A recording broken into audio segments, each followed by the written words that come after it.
আর আমি ঘুম থেকে উঠে গরু বাছুর নিয়ে থাকি, তো আমি একটু বিজি থাকার কারণে ওদেরকে আমি সকালবেলা খেতে দিতে পারি না। মানে একটা মুরগির থাকা ওখানে খুবই কঠিন একটা ব্যাপার হয়ে যায়। কবুতরগুলোর খাওয়া দেখে খুবই ভালো লাগে, কারণ কবুতর আমার খুবই পছন্দের একটা প্রাণী। আসসালামু আলাইকুম। আমাদের এই মুরগির খোপটা যে দেখতে পাচ্ছেন, এই খোপটাতে সকাল থেকে দুপুর পর্যন্ত ভালো একটা রোদ লাগে, যে কারণে আমরা মুরগিটাকে মাঝের খোপে দিয়েছি। আর উপরের খোপটা এখন বর্তমানে ফাঁকা আছে। আর নিচের খোপটা যে দেখতে পাচ্ছেন, এখানে অন্য অন্য মুরগিগুলো থাকে। এখন যে পরিমাণ গরম পড়েছে আর প্রচন্ড রোদের ভিতরে একদম গরম হয়ে যায়। মানে একটা মুরগির থাকা ওখানে খুবই কঠিন একটা ব্যাপার হয়ে যায়, যে কারণে আমরা উপরের থাকে ফ্যান থাকা সত্ত্বেও আমরা ওখানে রাখিনি। যদিও মাঝের খোপটাতে রোদ লাগে, তবুও আমরা এখানেই রেখেছি, কারণ এটা ছাড়া আর কোনো উপায় নেই। যেহেতু দুই সাইড দিয়ে নেট আছে, সেহেতু ওখান দিয়ে হালকা একটু বাতাস যায় আর ওখানে থাকার মতো একটা পরিস্থিতি তৈরি হয়।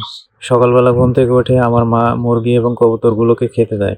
আর আমি ঘুম থেকে উঠে গরু বাছুর নিয়ে থাকি, তো আমি একটু বিজি থাকার কারণে ওদেরকে আমি সকালবেলা খেতে দিতে পারি না।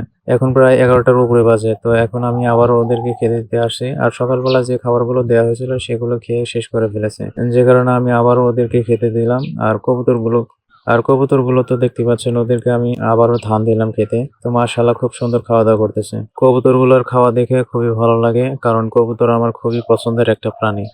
যাই হোক, সবাই আমার জন্য দোয়া করবেন, আল্লাহ যেন বারাকা দান করেন। আসসালামু আলাইকুম।